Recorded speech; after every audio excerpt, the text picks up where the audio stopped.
The following show contains a fictional narrative that includes themes, events, and language that some may find distressing. Discretion is advised.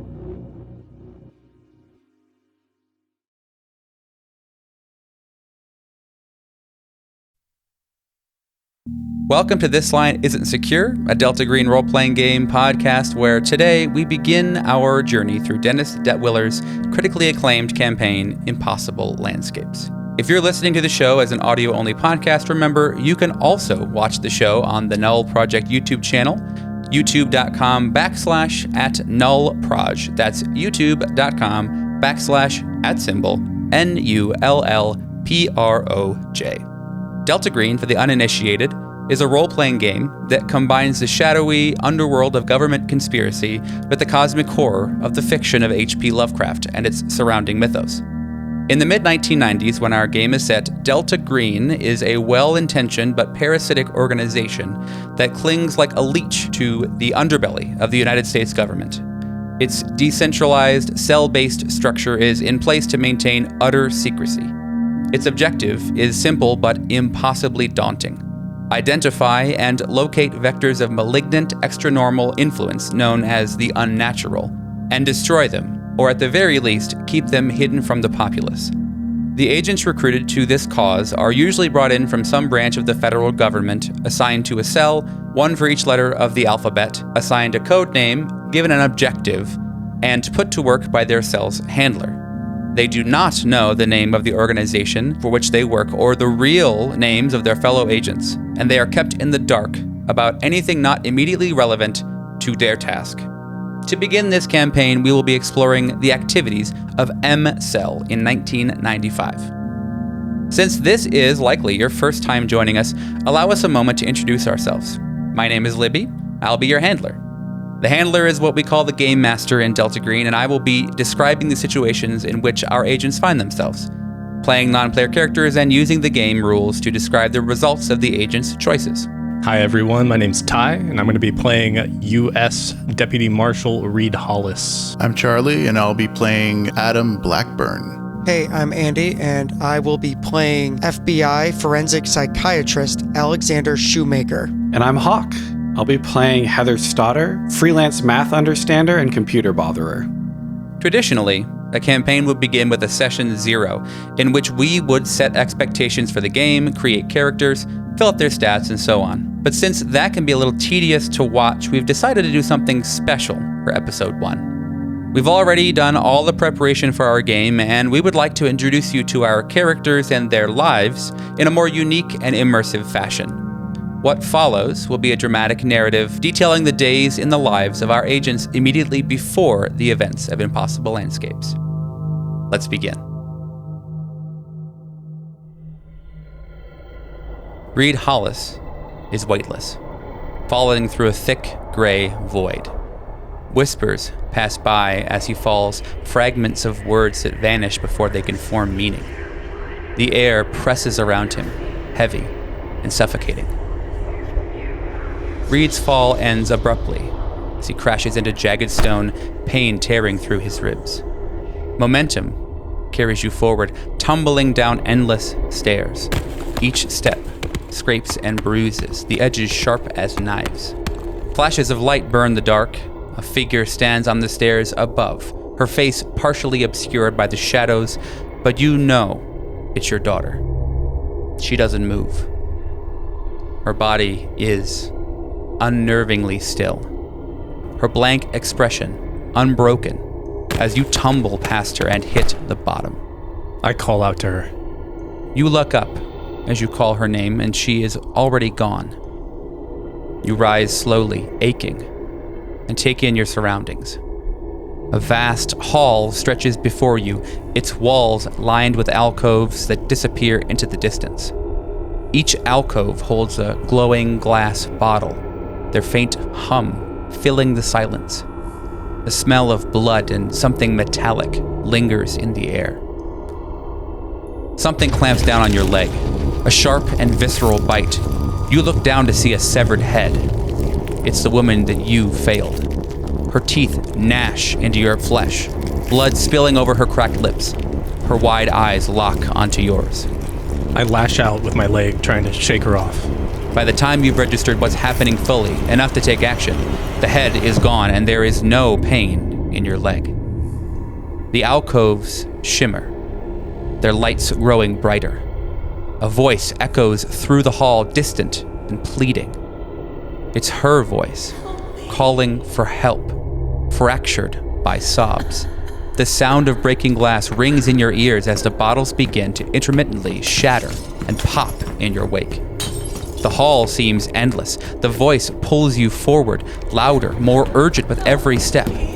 At last, you see her. Her head firmly attached to her body now, she hangs from the ceiling by a noose braided from her own hair. Her body sways gently, lifeless. Her head tilted at an unnatural angle. I run up to her and reach out for her legs to try to pull her down. It's gonna be okay, baby. I've got you. I'm gonna get you down. She locks eyes with you. Her lips move, though her eyes remain glassy and still. Pathetic. Where were you when I needed you? You could have saved me. Her voice shifts, distorting, bending into a higher pitch, a child's voice, your daughter's voice. Now the voice is behind you. You turn sharply and find your daughter standing there, holding a jagged shard of glass. I lean down to put my hand on her shoulder. The glass plunges into your shoulder, then your stomach as you recoil. The first strike is shocking. The second, blindingly painful. Again and again she stabs. Blood spills across the stone floor, pooling at your feet. The blood at your feet is yellow. One of the bottles falls from its alcove, rolling to the space just beside your feet. In it, you see your reflection. You're still being savagely, repeatedly stabbed, but all you can see in the reflection is yourself. You're draped in a tattered yellow cloak. Your face is pale, lifeless, your eyes hollow. There is no more pain. The hum of the bottles grows deafening.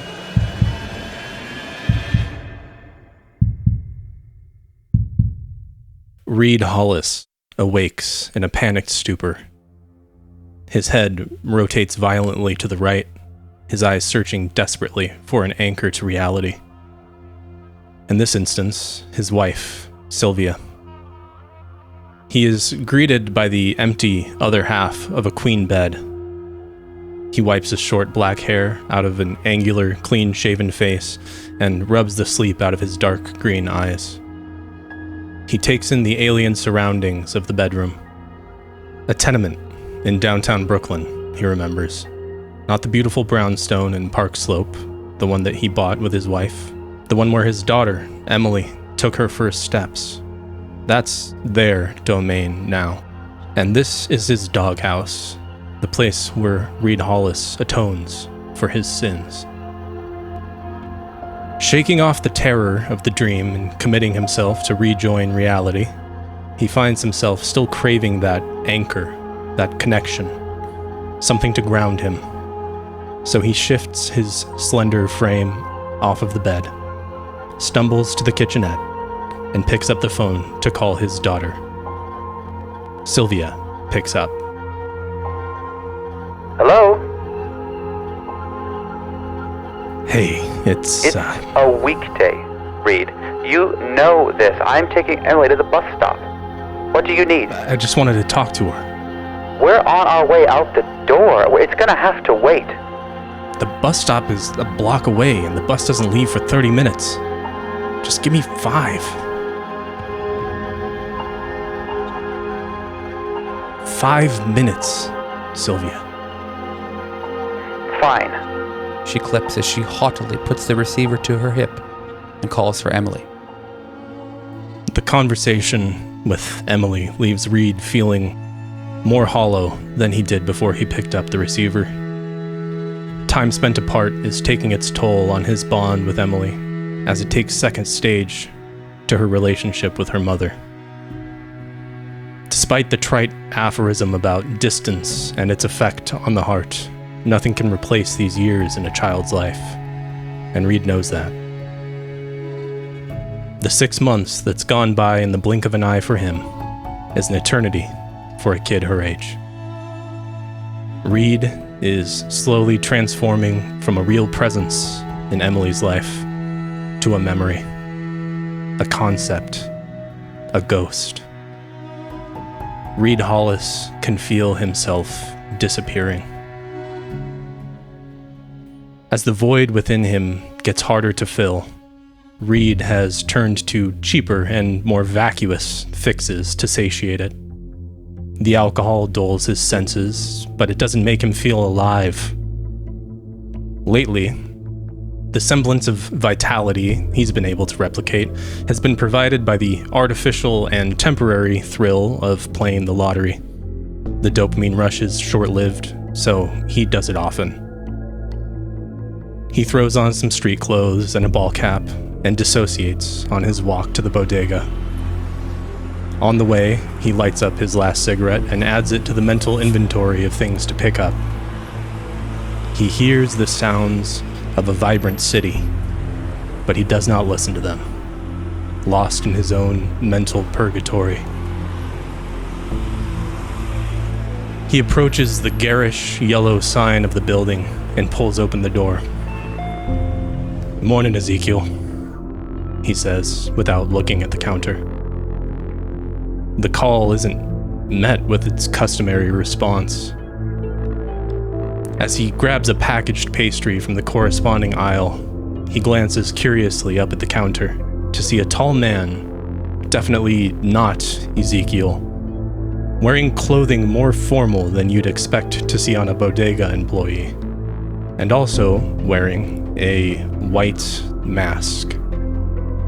Reed approaches the counter, and the man slowly pulls down the mask, one of the disposable, surgical kind, revealing dark eyes, thin lips, and weathered Caucasian features. Taking the mask off when you talk to people kinda defeats the purpose, don't you think? I'm filling in for Ezekiel today. Powerball, a $10 scratcher, and a pack of yellow camels. You need matches? Camel Reds. The rest is correct, and I'll take the matches. Did Ezekiel tell you what I get? Man's a loudmouth. Ezekiel and I have been talking a lot recently. And the man takes Reed's cash. I've never seen you. The man makes a mark on a piece of paper behind the counter and extends his arm. I'm new. Here's your receipt. I don't need it. You need this one. I really don't need it, man. Take the fucking receipt. What, you got the meaning of life on there or something? Or something. The man presses the receipt into Reed's palm with a pile of change weighing it down. Then, almost sarcastically, Have a nice day. Reed struggles not to betray his nerves, waves to the man and leaves. 5 blocks and 2 cigarettes later, Reed throws himself onto the ratty secondhand couch in his apartment, lights up a 3rd cigarette, grabs his scratcher and a coin from his change. The scratcher's a dud, and his eyes track from one useless sheet of paper to the other, the receipt on the coffee table. Why the hell had that man been so insistent that he take it? Distracted from his musing by a knock at the door, Reed grabs the receipt and scratcher to trash them, goes to the door, unlatches the deadbolt, and swings it open. The somewhat jowly and mustachioed face of his supervisory deputy appears in the doorframe. He hasn't had a single guest since he moved into this apartment, and the incongruity of seeing his boss here perturbs him. Kaminsky, come in. Kaminsky enters the apartment and lingers close to the entry, allowing Reed just enough space to close the door. He seems uncomfortable. Marshal Hollis, look, I'm real sorry to budge it on you like this. Could have been a phone call, but I'd rather talk in person. I'm sure you know this, but your PIP just ended, and I sat down with the chief yesterday to assess the result. Look, before I say anything, I need you to know we don't want you to see this as punitive. You've done a lot of great work, Hollis. I mean, we're all aware what a top-notch marshal you are. I mean it. All due respect, can we just dispense with the kid gloves? Chief's taking you off with sick. He wants you sit in courts indefinitely. At least until he feels that you're up to doing more. And Reed, he just doesn't think you're there right now. He knows that Florida got in your head, and he doesn't hold it against you. It was a big deal. It is a big deal. Unprecedented. I mean, no one expects you to be at 100% right after something like that. But it's been 6 months, and you're still distracted. You're not back yet. You know what I mean? We want to keep you local, and we want to keep you, sane and... So it's we now, huh? It's we, not just Chief. You think I'm off my game. Look, don't take it personal, Reed. You need time and you need space to get your head right. That's all. Decrease workload, easy assignments, stuff you can do with your eyes closed. You need this. I generally like to keep my own counsel about what I do and do not need, but I really appreciate you stopping by and let me know your take on things. Hollis, this is exactly what we're talking about. You're on edge, and you and I both know why. And if it causes another fuck-up, it will just destroy your career, not to mention the reputation of this institution. He turns to leave. Take care of yourself, deputy. We'll call you when we got something. The door shuts behind him. Reed stands alone in his doorway, just now remembering that he's holding the used scratcher and the receipt. As he goes to toss them in the trash, he pauses and notices a marking on the top of the thin slip of paper. A small triangle scrawled in green ink. He freezes, instantly feels his heart rate increase. He'd been told he might see that symbol somewhere, someday, but he'd somehow convinced himself that that day would never come. Couldn't believe that his vindication could ever be attempted, much less achieved. Below the triangle, he sees the thermally printed text, the bodega's name, business address, phone number, except that's not what's printed there. Instead, it reads, C.N. Millstone, report to Marcus. Washington Square Park, 4:45 p.m., August 10th, 1995.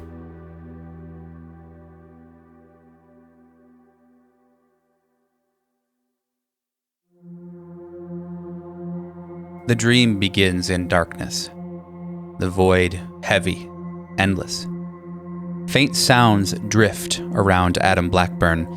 Low, murmured voices, the creak of old furniture, and the rhythmic beeping of medical monitors.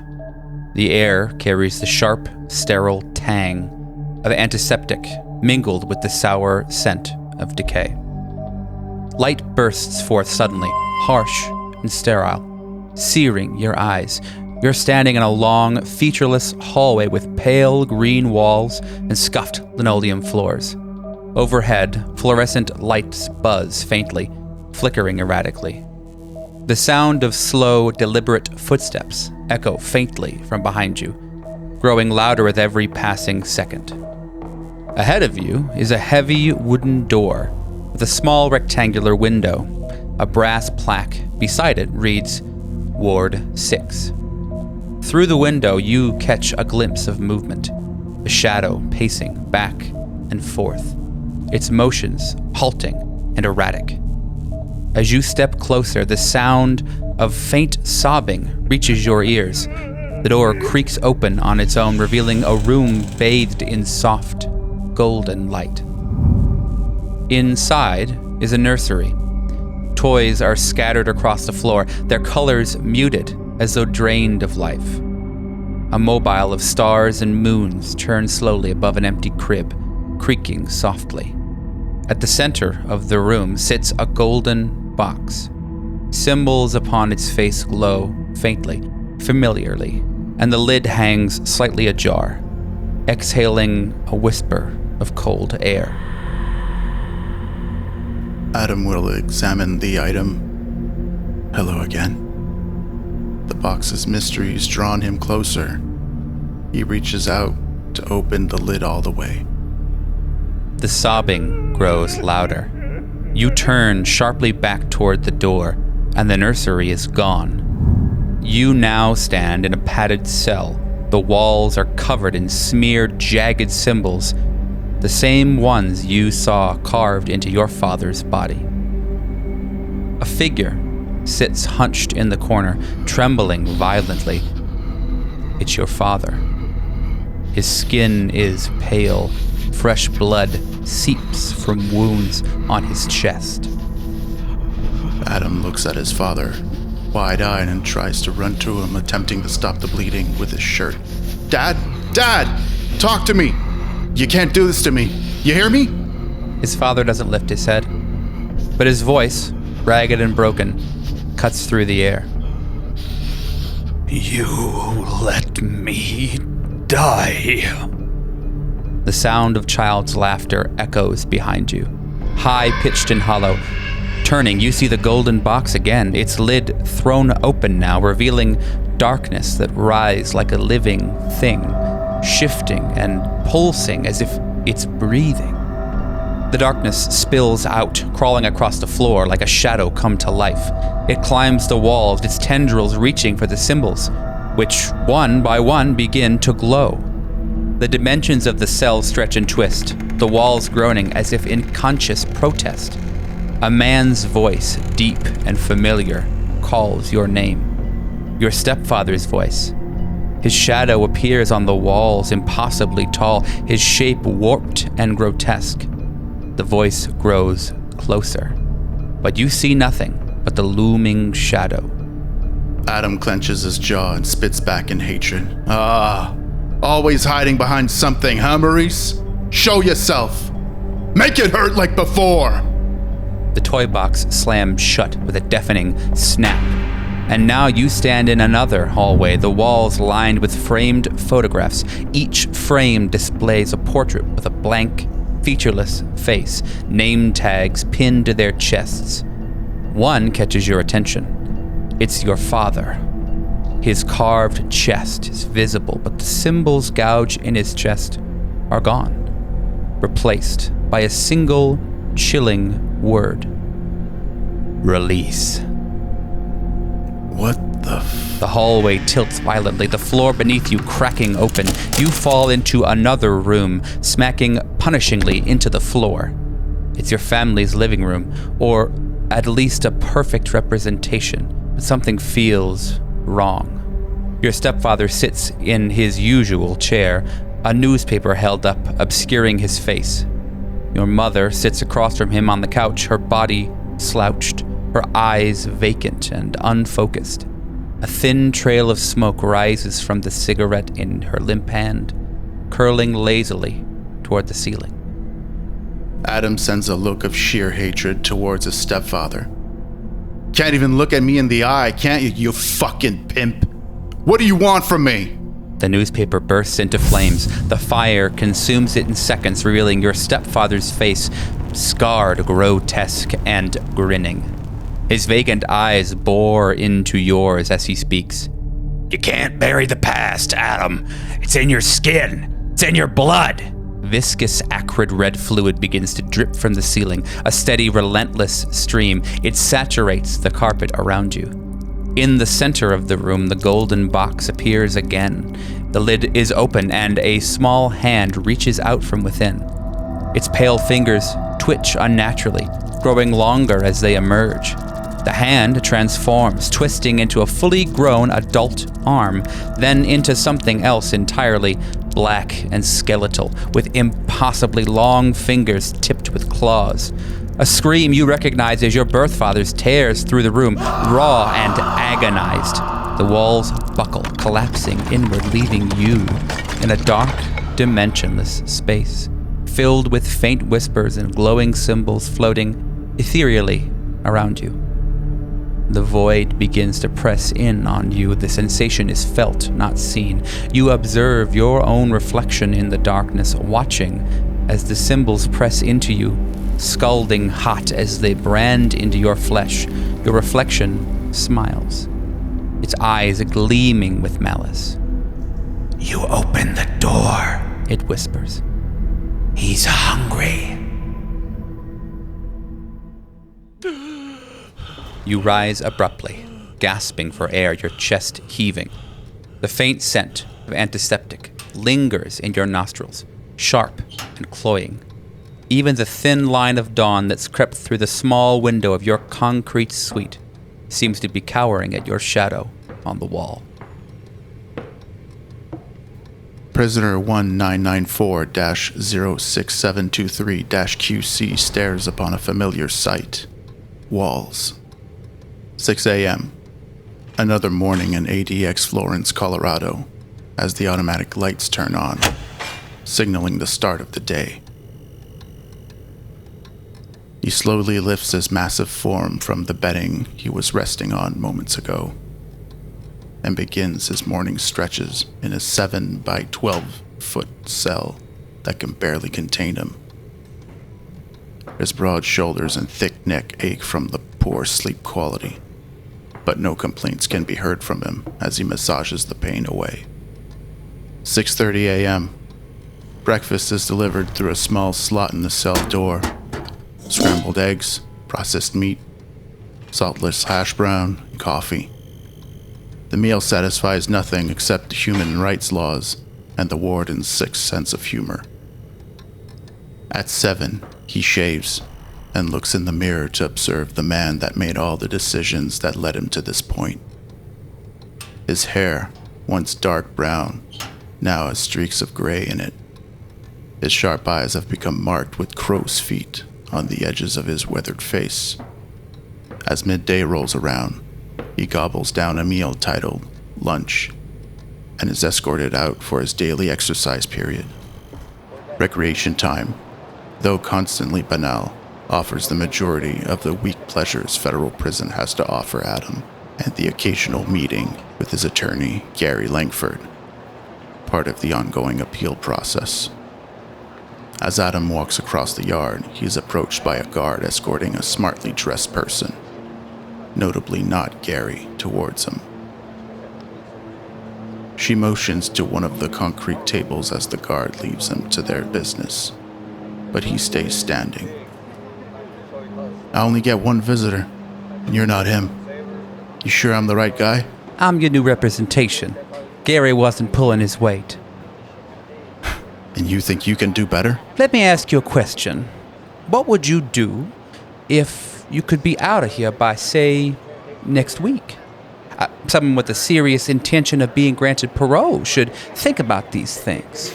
What's the plan for outside? Can you cut to the chase? You have left an impression on someone with a fair amount of influence, and that person sent me here to present you with an opportunity. If you agree to the opportunity, you'll be transferred to Raybrook FCI in Essex County, New York, by end of day.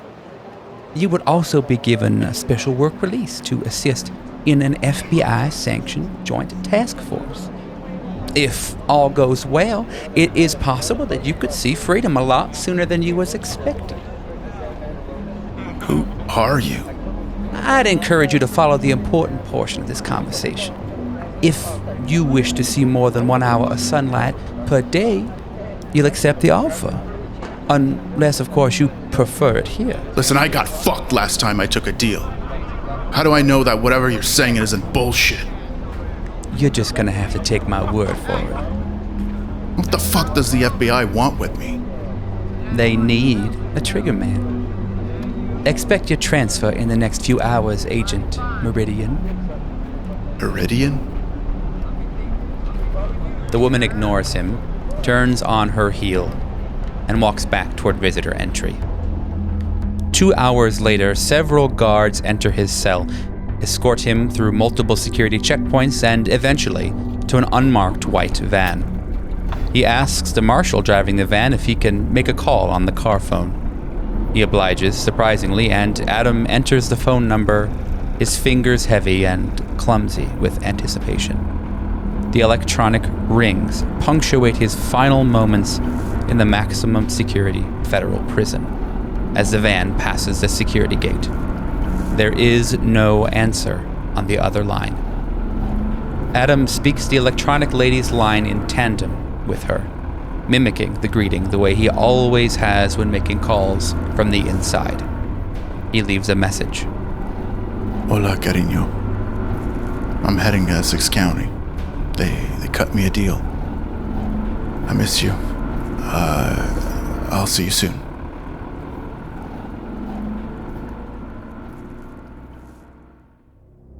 Alexander Shoemaker is weightless. The world around him is an endless muted gray, silent and empty. Slowly, sound emerges, a rhythmic dripping, soft and hollow. You land gently, the impact soundless, on a plush red carpet. The air around you is stale, tinged with the scent of mildew, old paper, and some other metallic odor. The deep crimson of the carpet ripples faintly, like liquid disturbed by a breeze. Ahead, flickering light bulbs cast a weak, inconstant glow over an ornate wooden front desk. The desk gleams unnaturally, its surface polished to a dark, mirror-like sheen. A gold plaque rests atop it, engraved with a single word, welcome. The calligraphy seems to writhe, taking on new shapes that seem to almost spell something else before settling back to their original form. A bell sits on the desk, small and polished. Its surface reflects the room around you, warped and hazy. The air is unbearably still, broken only by the faint, irregular ticking of a clock far in the distance. The bell rings of its own accord, the sharp ring piercing the silence, the sound seeming to vibrate slightly in your chest. The lingering resonance feels as though it will never fade. A voice calls your name, Antoine's voice. It is warm, familiar, but there's something else about it. The warmth is undercut by a sharp edge of desperation, a tone that stirs a feeling of panic within you. At the far end of the lobby there, Antoine stands. He's dressed in a dark suit, his face hidden in the shadow of the flickering lights. His arm reaches out to you, a silent plea for help. Alex steps cautiously toward Antoine. What are you doing here, Antoine? Forget it. I'm going to get us out of here. He begins to stride toward him, then looks past Antoine as the blood drains from his face.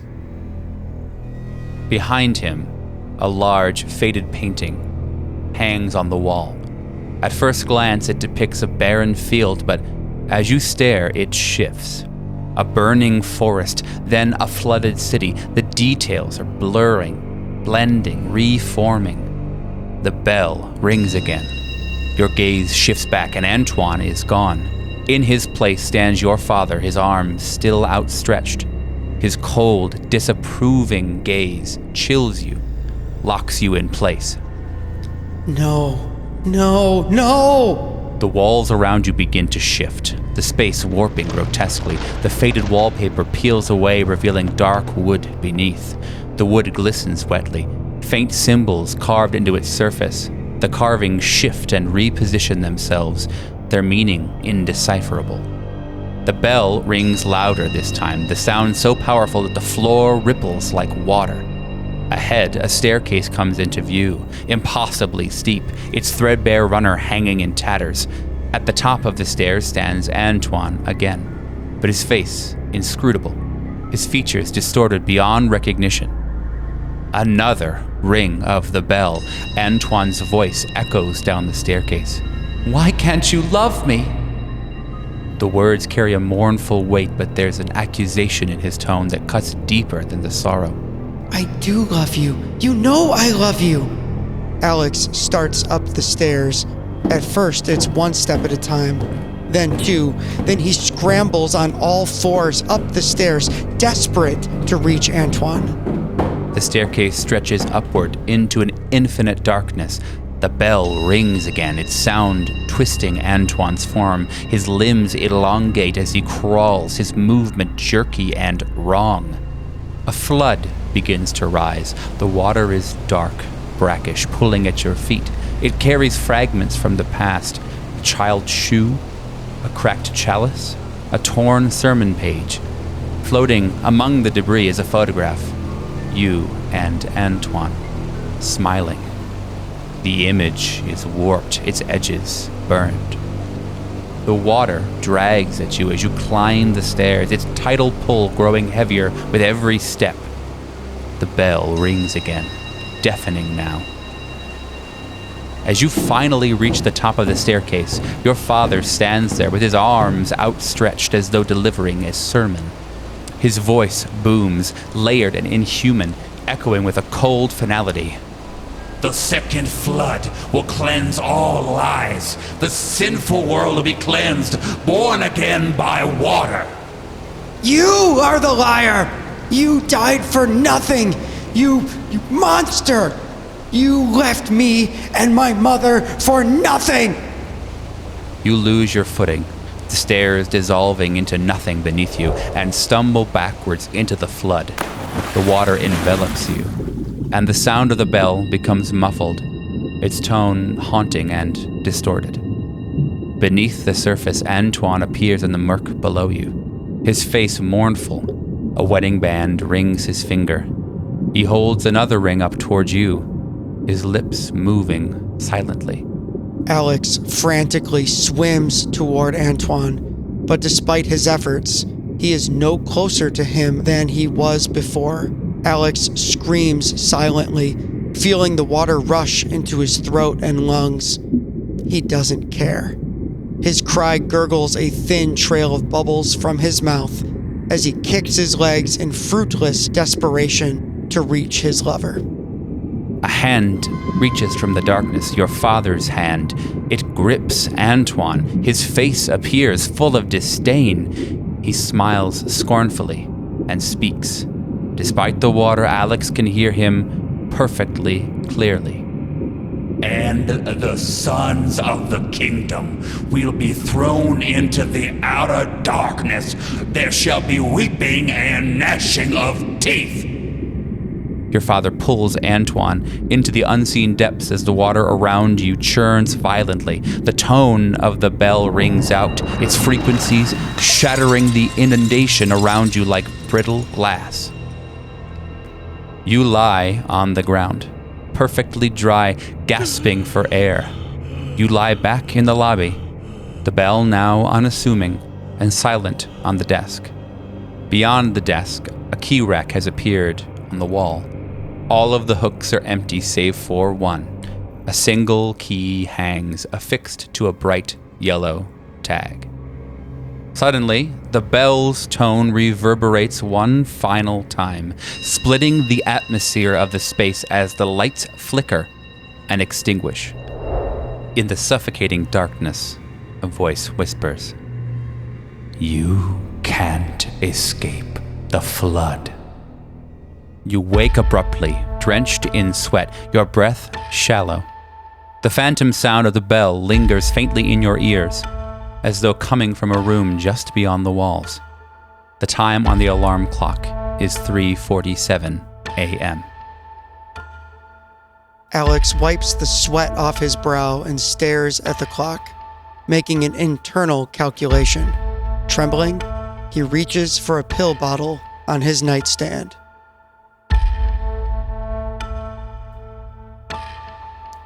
FBI Field Office, Richmond, Virginia, August 9th, 1995, 4:48 p.m.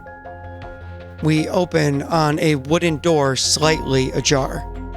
The sound of a pencil tapping on a desk, punctuated with the clicks of a keyboard, is all that can be heard. The camera focuses on the nameplate off to the side of the door. Dr. Alexander Shoemaker, MD.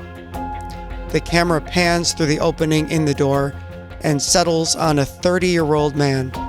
His medium height and build would help him blend into a crowd, except for the fact that Alex Shoemaker looks like he just stepped off the cover of GQ magazine. The only feature which does not exude perfection are his eyes, which balance ferocity and weariness. The only thing holding his eyelids up are years of practiced caffeine overconsumption. He runs his hand through his blonde hair, tapping his pencil on the desk with his other hand. He's scanning a page of the DSM-4 regarding personality disorders. His eyes dart from the page to one of the scraps of notebook paper littering his desk. Dropping the pencil, he snatches up the page and reads a hastily written quote. "Fantastic," he grins. Slamming a few more keys, he hits print and grabs his printed report. Before he walks out of his office, his watch beeps. He checks his watch and then the wall clock. It's almost the end of the day. The grin turns toothy for only a moment until Alex hits the door. "Mayberry, I've got what you need. When you close this case, you owe me whiskey, and not the cheap stuff you drink." Alex shoves the report under a closed door, which soon swings open. Agent Haley Mayberry is a fellow young agent who brushes aside brown hair, clearly stressed. "It's about time, new guy." New guy? It's been almost a year. "New guy, you hitting the carry with us tonight? They've got live music." Not this time. I'm exhausted from doing both our jobs, and I need to get to bed early. "You look like you're about to go out tonight." She raises an eyebrow. "You have a lady we should know about?" The camera pans to Alex's wardrobe. He looks out of place with an expensive sweater and slacks. He grins again. "No, nothing like that. You think I look good?" Mayberry rolls her eyes and closes the door. The watch beeps again, and Alex starts straight down the hall, walking with purpose. He yanks his door closed on the way, hearing the satisfying click of the lock, and the camera fades out. We cut to Alex, driving down the expressway, looking at the city of Richmond vanish behind him in the rearview mirror. The sun is going down as he pulls into a small parking lot. The sign says Darden Tow Park. Alex steps out of his Jeep and starts walking down the path. It is a surprisingly cool summer night, and Alex walks once again with purpose until the sound of approaching footsteps halts him in his tracks. A slender black man in his late 20s walks next to Alex, and they start walking together. For a half mile, they walk without words. After several minutes, the man leans over. "You didn't have to stop for me. I'm faster than you." Shut up. Alex smiles. The two share a quick kiss. "Somebody solved his case then?" What do you think? "You're a regular Perry Mason." He was a lawyer. I am a doctor. How's the bank? "You know how it is, making money off other people's money." The two walk on further, talking. Occasionally, a runner goes by, and the two consciously step apart and pause their conversation. Eventually, they come to a fork in the trail. "Alex, we don't always have to do this." Antoine, you know what happens if they find out about us at the Bureau. People still lose their jobs. One day. Trust me. I can wait, Alex, but not forever. Shut up. I'm serious, Alex. I know. I'm sorry. What we have means something to me.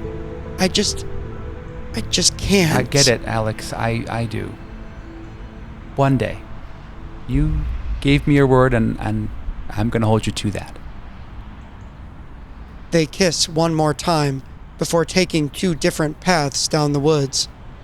Alex smiles the entire way back to his car, pausing for a moment before turning the car on and driving back toward Richmond. His eyes get heavier as he drives back, his facial features slumping into exhaustion. 9:45 p.m. An apartment complex in Richmond, Virginia. Alex drags himself through the door into a small studio apartment. The phone rings almost instantly. Alex takes a hesitant step toward the phone before lifting the receiver to his ear. Hello? I would like to set up an appointment with the shopkeeper. It's pronounced shoemaker. Alex almost sounds bored as his all clear response rolls off his tongue. Shopkeeper, shoemaker, they all sound the same to me, just 2 different types of merchant. At the word merchant, Alex's blood turns to ice, and the phone nearly drops from his hand. After fumbling for a moment, Alex puts the phone back to his ear. The appointment will be at Washington Square Park, 4:45 p.m., August 10. And with that, Agent Merchant has been activated for field work.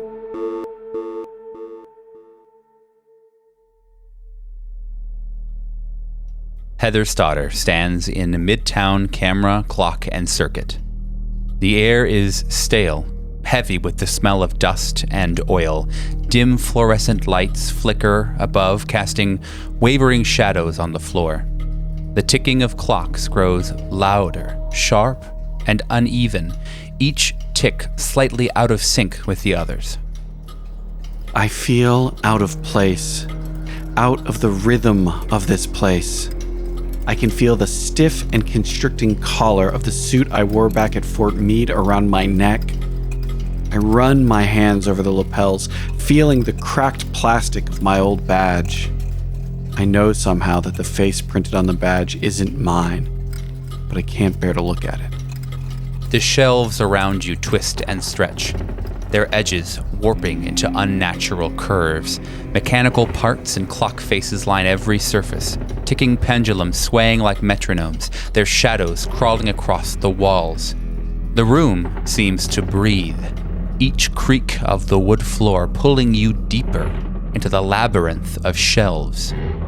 A flicker of movement catches your eye, a shadow darting behind one of the shelves, too quick to follow. You freeze. A sensation of being watched, crawling over your skin. I stumble a bit, feet unable to find steady ground. My hands reach out to either side. I know the shelf should be there, I know it. I've walked through the store every day for years and years, but they're gone. My voice croaks slightly as I ask, Dad? Is that you? A whisper cuts through the oppressive noise. Heather, you don't belong here. A distant laugh echoes, a low, guttural sound that you recognize as your father's.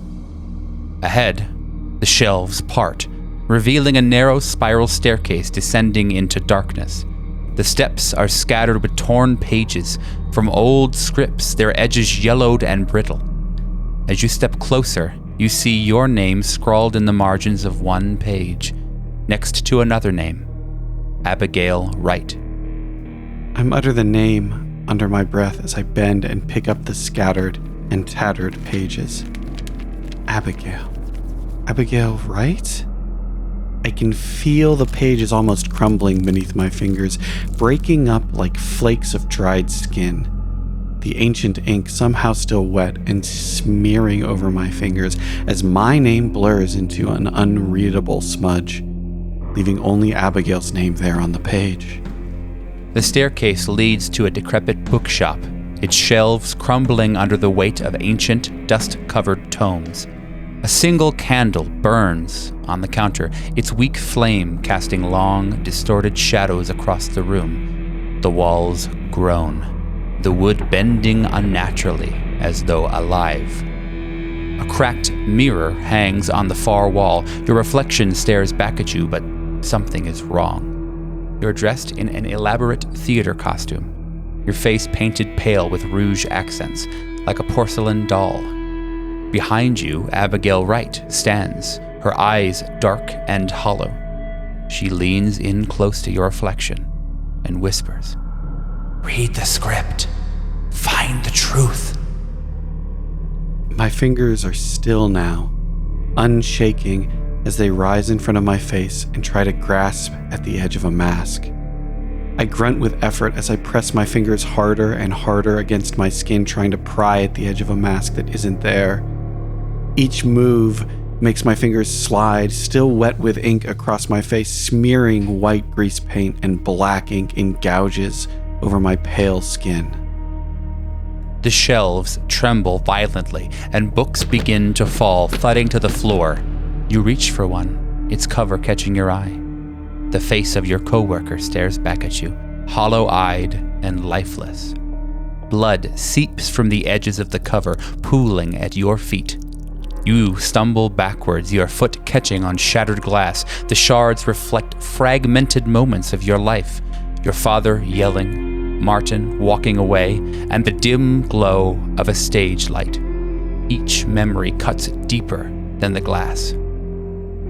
When I sit up now, it is with a yanking motion, as if a wire hooked beneath my sternum has been used to suddenly drag me upright. I can feel the heavy layers of the elaborate costume surrounding me as I sit alone in an endless expanse of threadbare velvet seats unbroken by aisle or other occupant. A golden stage rises before you, framed by heavy curtains. In the center, your father sits in the spotlight, manipulating a marionette that looks just like you. The strings pull taut as he jerks the marionette's limbs awkwardly. He turns toward you, his eyes cold and unyielding. "You were never good enough, Heather. Never fast enough." Abigail Wright appears in the front row, clapping slowly. Her lips move silently, forming the word, "Run." I lurch to my feet suddenly, clambering in my ungainly dress over the seats in front of me, trying to reach Abigail. Each row I climb over is more and more difficult, the rake of the seating getting steeper and steeper, tipping down away from me. As my stomach swims with vertigo, I see that it has become the wall of a great canyon of threadbare, battered, and broken seats, all arrayed above an empty stage that is no closer than when I started my ungainly rush forward. The stage collapses with a deafening crash, and you're back in the bookshop. The shelves close in, their whispers growing louder, urging you deeper and deeper into the store. At the far end, you see a faint light illuminating a single book bound in yellow leather. You reach out to touch the book.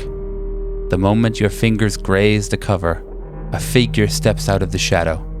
A man cloaked in tattered yellow, his face obscured by darkness. He points directly at you. "It's time to wake up." The room shifts violently. You're back in the store, but everything is inverted. Clock faces run backward, voices murmur in reverse, and Abigail's name is scrawled across every surface in jagged script. A sharp, searing pain blooms in your chest.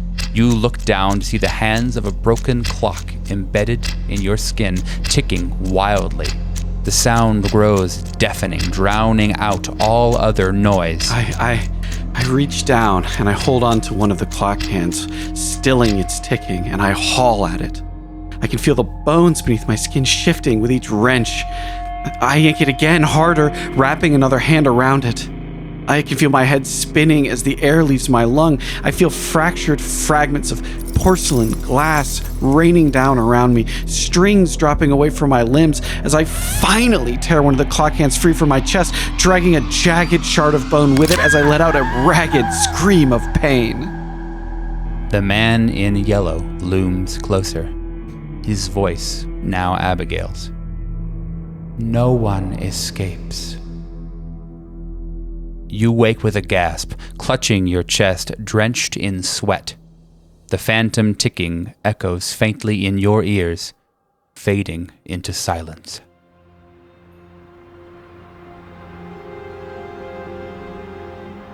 There is an apartment above Midtown Camera Clock and Circuit. It's cluttered with electronic parts, but it's clean.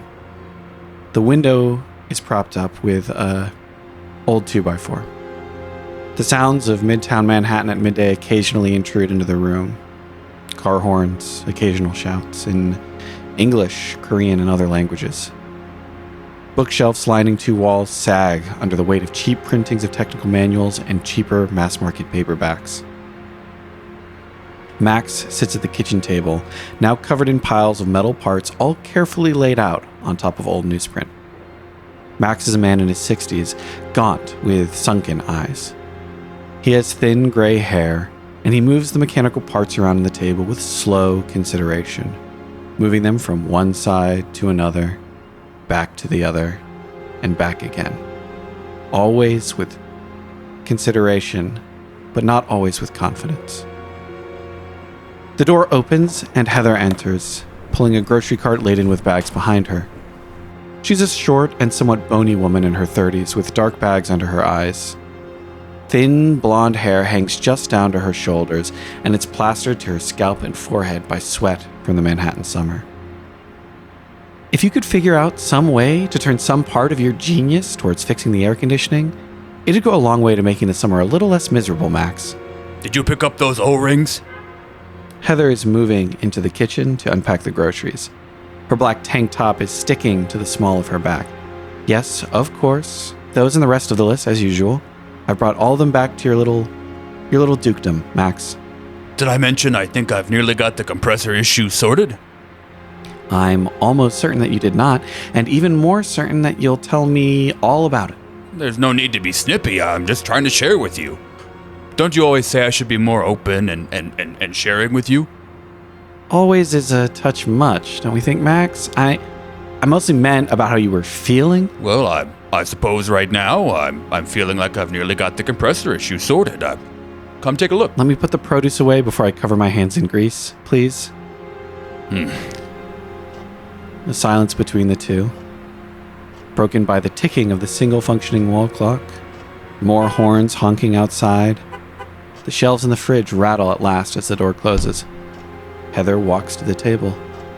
Which what? Which part, Max? Which one's the compressor? Oh, this one, next to the camshaft. Heather examines it closely, picking it up in thin fingers speckled with small burns and cuts, old scarring. Did you make this weld? Oh, I had Duncan do it. He's working over at the garage on 4th and 9th. I know who Duncan is. Look, this won't hold under pressure. Feel that. The flux there, it looks sturdy and impressive, built up, strong, like it can last forever. But as soon as you try and actually put strain on it, it's just going to crack right underneath and fall away. Well, if you had done it, I mean, Max, Dad, I told you I could help with the project this weekend, and you decided to go get his help instead. The phone rings, cutting her off mid-sentence. The apartment has 2 phones, actually, hanging side by side on the wall. It's the phone on the right of the pair that's ringing, a newer model, not the faded, yellowing plastic of the one on the left. I got it. Oh. I got it, Dad. Yeah. Heather goes to the phone, lifts the handset, and says, "Hello? This is Midtown Camera, Clock and Circuit. How can I help you?" Heather begins to chew her lower lip. The voice on the other end of the phone is speaking inaudible. There's a faint buzzing noise as Max picks up a soldering iron. Yes, we deliver, and we have that light meter in stock, Shepard FM90. It's not very... The voice on the other end must have cut her off because she goes quiet again. She turns and presses her back against the wall, slumping slightly. Wisps of smoke rise up from where Max starts to solder a connection on the small circuit board in front of him. Did you need anything else, sir? Heather. Heather takes a moment to glare at her father. Right. Of course. I'll be there as soon as possible. Thank you for choosing Midtown Camera Clock and Circuit. The phone clicks as it returns to its cradle, and Heather begins to walk towards her room. Did you write down the address? It's right around the corner. Listen, I'll help out with the project as soon as I can, but I need to make this delivery, and I have another gig with the Capital Bank people. I may be busy for a couple of days. Heather stops in the door to her room. Max? Dad, The two are silent. They stare at each other for longer than is comfortable for either. Heather stands there in the door, looking tiny in the frame around her, her hands clammy as they press against the tops of her thighs. Forget it. Heather, It's nothing. I'll be back soon.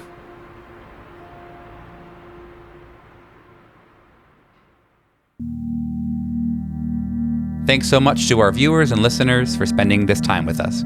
New episodes debut every Thursday at 6 p.m. Eastern Standard, so remember to join us again next week. And remember, Null Project and This Line Isn't Secure thrive on your support, whether it's liking and subscribing on YouTube, supporting us on Patreon, or just sharing this show with someone you think would enjoy it. See you next week. Bye, everyone. Toodles. Later days. Bye.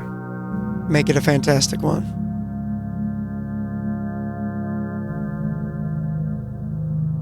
Before we sign off, I want to take a moment to talk about something very close to my heart.